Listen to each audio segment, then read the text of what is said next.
بدل الشبشب بدل ما اعدلك.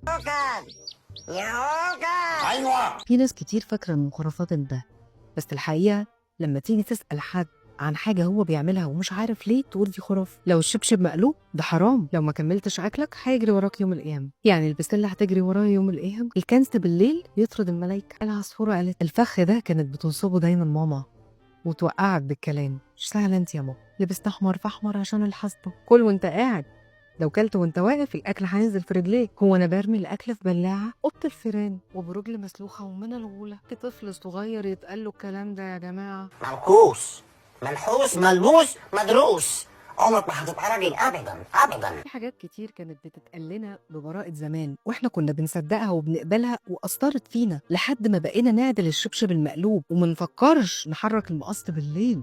الشو مع المظلوم بتملي. قولوا لي بقى، لسه بتخوفوا ولادكم بابو رجل مسلوخه عشان يناموا بدري ولا هم اللي بيخوفوا؟